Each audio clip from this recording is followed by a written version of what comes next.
નમસ્કાર, આપ જોઈ રહ્યા છો દિવસભરની ટોપ 18 ખબરો. આપની સાથે હું છું ઝરણા.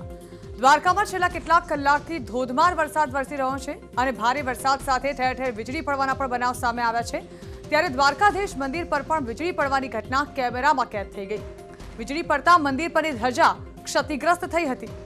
વીજળીને દ્વારકાધીશે જાણે કે પોતાના માથે લઈ લેતા આસપાસના વિસ્તારોમાં નુકસાન ટળ્યું છે. તો હાલ જાણે કે દ્વારકાની રક્ષા દ્વારિકાધીશ સાક્ષાત કરી રહ્યા હોય તે પ્રકારનો અનુભવ દ્વારકાવાસીઓને થયો હોય તેવું લાગી રહ્યું છે. લગાતાર વરસી રહેલા વરસાદ અને વીજળી પડવાની ઘટનાઓની વચ્ચે એક દ્રશ્ય જે કેમેરામાં કેદ થયું છે, જેમાં દ્વારકાધીશ મંદિર પર વીજળી ખાબકે છે, જેના કારણે દ્વારકાની ધજા જે છે તે ક્ષતિગ્રસ્ત થઈ જાય છે. પરંતુ આસપાસના વિસ્તારમાં ઊની આંચ સુદ્ધા નથી આવતી. આપણે જણાવી દઈએ કે દ્વારકાધીશની ધજા પાછળ પણ લોકોની એક માન્યતા છે અને આસ્થા છે કે તે કોઈ પણ સંજોગોમાં ફરકતી રહે છે. મુખ્ય મંદિર છે જગત મંદિર, એનો જે ધ્વજદંડ છે બરાબર, તેના ઉપર છે એ વીજળી પડી હતી અને તેના કારણે જે ધ્વજદંડની સાથે આપણે ધ્વજાજી બાંધેલા હોય છે એનો પાછળનો ભાગ છે તે ફાટી ગયો હતો ધ્વજાજીનો. આ સિવાય ધ્વજદંડમાં સામાન્ય એવી નુકસાની છે. મંદિરની અંદર એ સિવાય બીજી કોઈ પણ પ્રકારની કોઈ નુકસાની છે એ નોંધાયેલ નથી.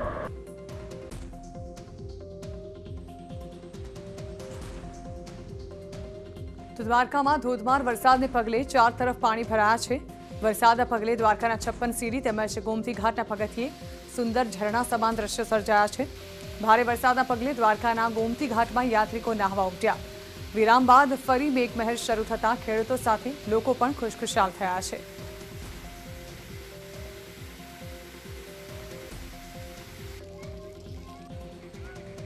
તો દ્વારકામાં ધોધમાર વરસાદથી રસ્તાઓ પર ભરાયા પાણી. જૂની નગરપાલિકા સહિતના માર્ગો પર પાણી ભરાતા રાહદારીઓને હાલાકી પડી. ભારે વરસાદના પગલે દુકાનો સુધી પાણી પહોંચી ગયા. ઠેર ઠેર પાણી ભરાતા દ્વારકા નગરપાલિકાની કામગીરી પર પણ સવાલો ઉઠી રહ્યા છે.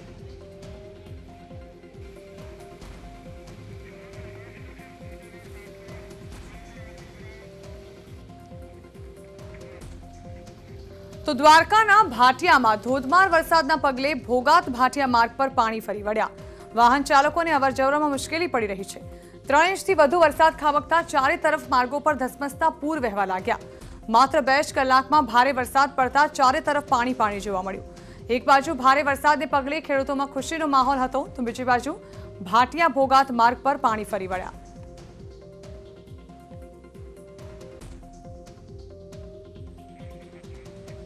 તો આ તરફ ગીર સોમનાથમાં પણ ધોધમાર વરસાદમાં સોમનાથ શોપિંગ મોલમાં પણ ભરાયા પાણી. શોપિંગ સેન્ટરમાં ઘૂંટણસમાં પાણી ભરાયા હતા. મંદિર નજીક શોપિંગ સેન્ટરમાં પાણી ઘૂસી ગયા હતા. વેરાવળમાં 2 કલાકમાં 4 ઇંચ વરસાદ ખાબક્યો હતો.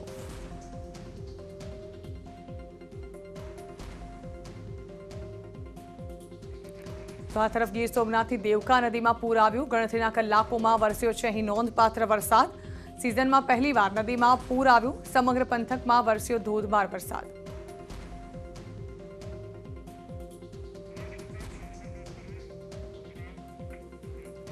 તો આ તરફ કચ્છના નખત્રાણામાં ધોધમાર વરસાદ વરસ્યો. નખત્રાણામાં વોકળામાં પાણી વહ્યા. ભારે વરસાદથી રાજ્ય ધોરીમાર્ગ પર અસર થઈ. નખત્રાણા ભુજ લખપત હાઈવે પર ટ્રાફિકની અસર થઈ, તો હાઈવે પર વાહનોની લાંબી કતારો જોવા મળી.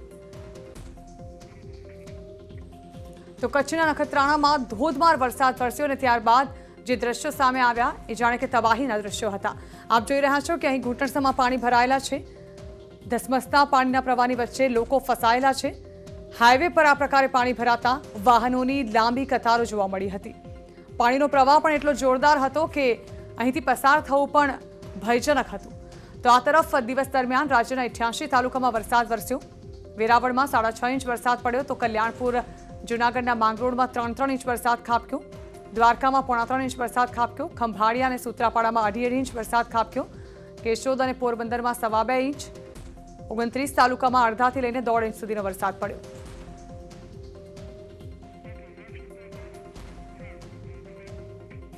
તો આ તરફ હિમાચલ પ્રદેશમાં ભારે વરસાદે ઠેર ઠેર વિનાશ વરસાવ્યો છે. ભૂસ્ખલનમાં ઘણા રસ્તા બંધ થયા છે, તો ઘણા મકાનો પાણીમાં સમાઈ ગયા છે.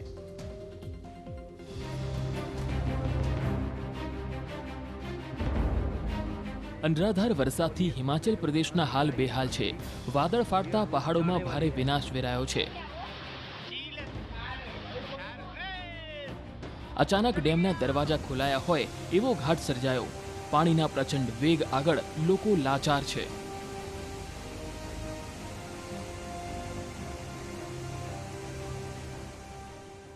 इस वक्त हम लोग वो वैली के रुलेहेड़ पंचायत में पहुंच चुके हैं और यहाँ आप लोग मेरे पीछे देख सकते हैं कि जो ये लिंक रोड था, जहाँ पर एक नाला जो है वो ओवरफ्लो हो गया था, जिसकी वजह से यहाँ पर काफ़ी ज़्यादा पानी जो है वो भर गया था और यहाँ पर भी आवाजाही पूरी तरह से बाधित हो चुकी थी.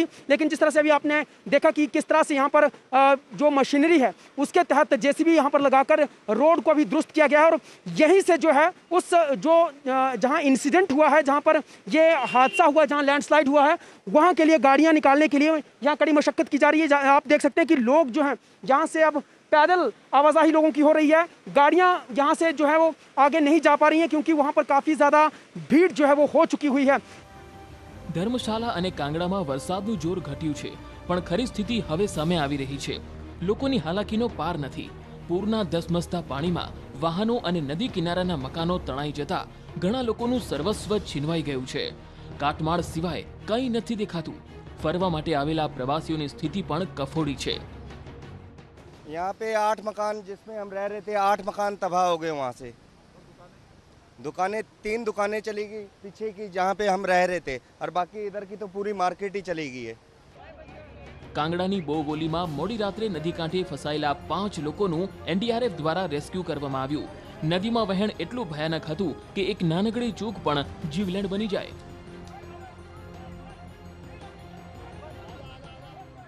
3 को हमने रात को ही शिफ्ट कर दिया था सिविल हॉस्पिटल शाहपुर में. 3 लोगों को अभी हमने शिफ्ट किया है. एक डेड बॉडी रिकवर हुई है, उसका अभी यहीं ऑन स्पॉट ही हम पोस्टमार्टम किया जा रहा है. મંડીમાં નેશનલ હાઈવે નંબર 3 પર ભૂસ્ખલન થતા આખો રસ્તો બ્લોક થઈ ગયો. રસ્તા પર કાટમાળ પથરાઈ ગયો. લાહોલ સ્પીતિમાં તેલિંગ નાળામાં જળસ્તર વધતા ટ્રાફિક જામ થયો હતો. વરસાદ અને ભૂસ્ખલનમાં નેશનલ હાઈવે નંબર 3 ધોવાઈ જતા જેસીબી વડે રસ્તો ખુલ્લો કરવો પડ્યો હતો. સમગ્ર રાજ્યમાં 50થી વધુ રસ્તા બ્લોક થયા છે. લોકોના જીવ હજુ તાળવે ચોટેલા છે, કેમ કે હવામાન વિભાગે 18 જુલાઈ સુધી ગાજવીજ સાથે ભારે વરસાદ અને વીજળી પડવાની આગાહી કરી છે. Bureau report, news 18 Gujarati. સમાચારો મળી રહ્યા છે. આવતીકાલે રાજ્યમાં રસીકરણ બંધ રહેવાના મમતા દિવસ હોવાથી રાજ્ય સરકારે આ નિર્ણય કર્યો છે. રસીકરણ આવતીકાલે 1 દિવસ માટે બંધ રહેશે, તો ગુરુવારથી રાબેતા મુજબ રસીકરણની કામગીરી આગળ વધશે.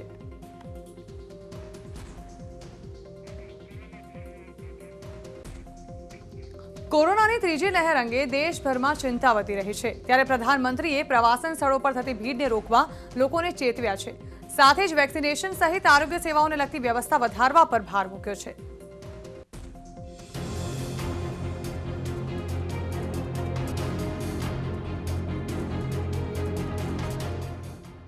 દેશમાં કોરોનાની ત્રીજી લહેરના ભણકારા વાગી રહ્યા છે. ઇન્ડિયન મેડિકલ એસોસિએશને તો ત્રીજી લહેરને અનિવાર્ય અને નજીકમાં જ ગણાવી છે.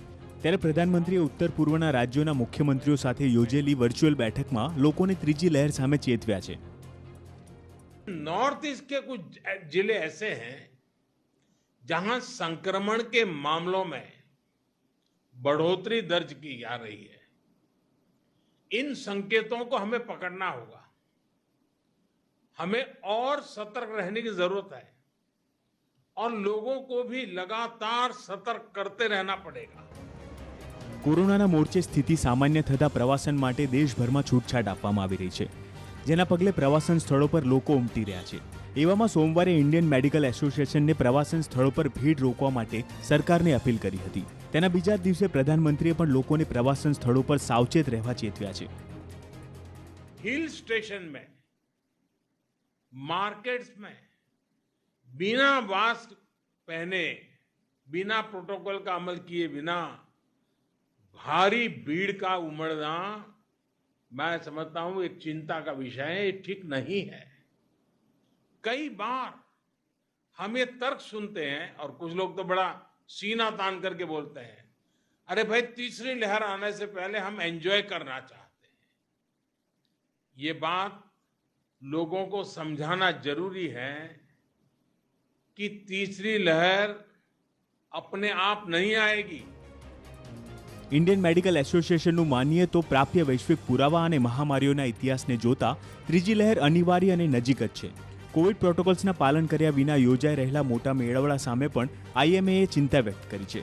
સાથે જ પ્રવાસન સ્થળો, યાત્રાધામો અને ધાર્મિક કાર્યક્રમો ટાળવા માટે લોકોને અપીલ કરી છે. પરંપરાગત કાર્યક્રમોમાં ઉમટતા વેક્સિન લીધા વિનાના લોકોને આઈએમએએ ત્રીજી લહેર માટેના સંભવિત સુપર સ્પ્રેડર ગણાવ્યા છે. તો શ્રાવણમાં યોજાતી કાવડ યાત્રાને મંજૂરી ન આપવા ઉત્તરાખંડના મુખ્યમંત્રીને અપીલ કરતો પત્ર એસોસિએશનને લખ્યો છે, કેમ કે કાવડ યાત્રામાં દેશભરમાંથી લાખો લોકો ઉમટતા હોય છે. यह मॉनसून की बारिशों से आने से पहले कहीं हम घूमने चले जाएं या ऐसा कोई सिंपल आचरण नहीं है, बल्कि वायरस वर्सेस ह्यूमन बीइंग, इसके बीच चलने वाली कंटिन्यूअस लड़ाई है. इसलिए जरूरी है कि हम सब यह समझें कि थर्ड वेव प्रकृति से ज्यादा हमारी प्रवृत्ति पर डिपेंड करेगी. પ્રધાનમંત્રીએ ઉત્તર પૂર્વના રાજ્યોના મુખ્યમંત્રી સાથે ચર્ચા એટલા માટે કરી કે અહીં કોરોના મોરચે સ્થિતિ બગડી રહી છે. દેશના 58 જિલ્લામાં પોઝિટિવ રેટ 10% કે તેથી વધુ છે. તેમાંથી 37 જિલ્લા ઉત્તર પૂર્વના છે, જેને જોતા પ્રધાનમંત્રીએ અહીં ટેસ્ટિંગ અને ટ્રીટમેન્ટ પર ભાર મૂક્યો છે.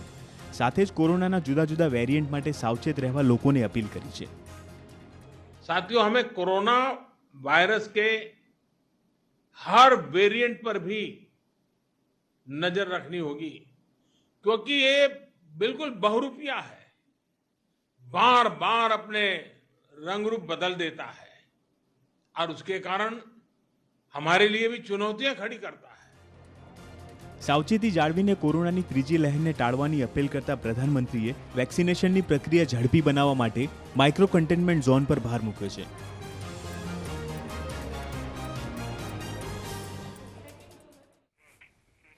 રિપીટરને માસ પ્રમોશન આપવાની અરજી હાઈકોર્ટે ફગાવી દીધી છે. રિપીટર વિદ્યાર્થીઓને માસ પ્રમોશન આપવાની માંગ હતી. રિપીટર એક્સટર્નલ વિદ્યાર્થીઓએ પરીક્ષા હવે આપવી જ પડશે. વિદ્યાર્થીઓ માટે કરાયેલી માંગણીને હાઈકોર્ટે નામંજૂર કરી દીધી છે. હાઈકોર્ટે ટકોર કરી છે કે શિક્ષણનું સ્તર નીચું લાવવા નથી બેઠા. રેગ્યુલર વિદ્યાર્થીઓ સાથે તુલના ન કરવી જોઈએ. અમારી રજૂઆતો સાંભળ્યા પછી નામદાર ગુજરાત હાઈકોર્ટે અમારી પિટિશન ડિસમિસ કરી છે, જેથી કરીને હવે રિપીટર અને પ્રાઇવેટ વિદ્યાર્થીઓની ફિઝિકલમાં પરીક્ષા લેવાશે. નીટની પરીક્ષાની તારીખ જાહેર થઈ ચૂકી છે. મનસુખ માંડવિયાએ આ અંગે ટ્વીટ કરીને જાણકારી આપી. 11 સપ્ટેમ્બરના રોજ યોજાશે નીટની પરીક્ષા. તબીબ બનવા માટે ઈચ્છુક વિદ્યાર્થીઓ માટે મોટી તક છે. માંડવિયાએ વિદ્યાર્થીઓને શુભેચ્છા પાઠવી છે.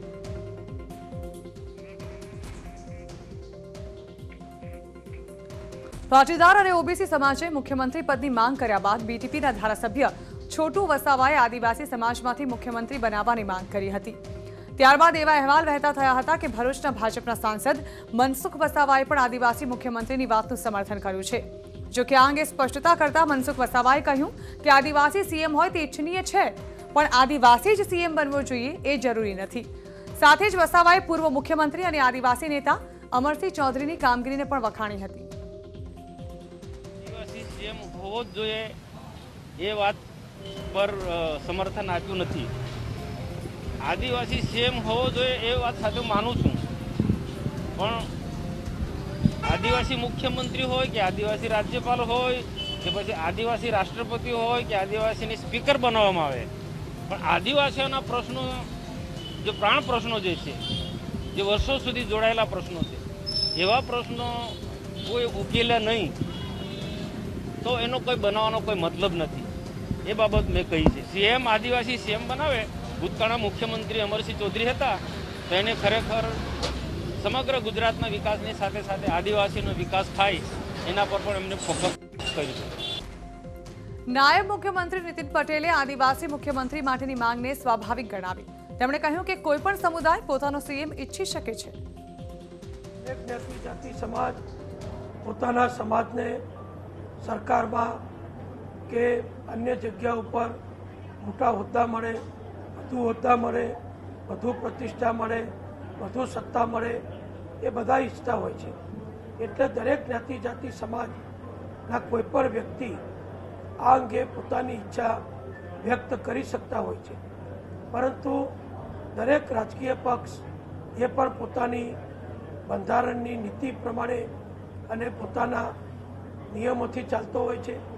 એટલે કોને કયો હોદ્દો આપવો, કયું સ્થાન આપવું, કઈ જવાબદારી આપવી, એ તો જે તે વખતે જ્યારે જરૂર પડે ત્યારે રાજકીય પક્ષના બોડી મંડળ દ્વારા, પાર્લામેન્ટરી બોર્ડ દ્વારા કે નેતાશ્રીઓ દ્વારા એનો નિર્ણય થતો હોય છે. તો આગળ કરીશું અને સમાચારો પર નજર તે પહેલા હાલ એક બ્રેક.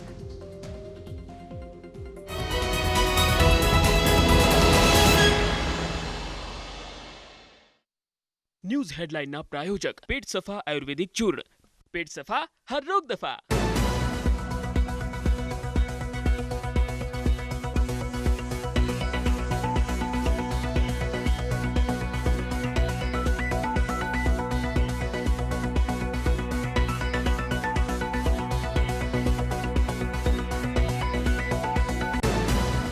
ન્યૂઝ હેડલાઇનના પ્રાયોજક પેટ સફા આયુર્વેદિક ચૂર્ણ. પેટ સફા હર રોગ દફા. સુરતના ઉધના વિસ્તારમાં કેટલાક તત્વોએ એક યુવકને જાહેરમાં માર માર્યો. આ સમગ્ર ઘટના સીસીટીવીમાં સામે આવી. સીસીટીવીના આધારે પોલીસે તપાસ હાથ ધરી. બનાસકાંઠાના લાખણીના ભાદરા ગામેથી ગેરકાયદે પેટ્રોલનો જથ્થો પકડાયો. કરિયાણાની દુકાનમાંથી બાયોડીઝલ અને પેટ્રોલ જપ્ત 170.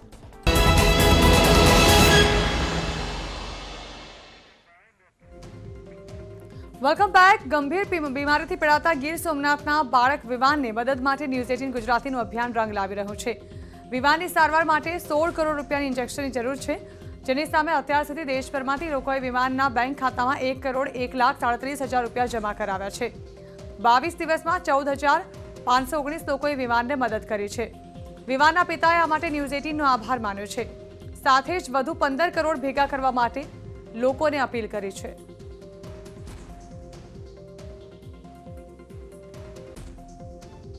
ની પણ ખૂબ જ સારી મહેનત છે.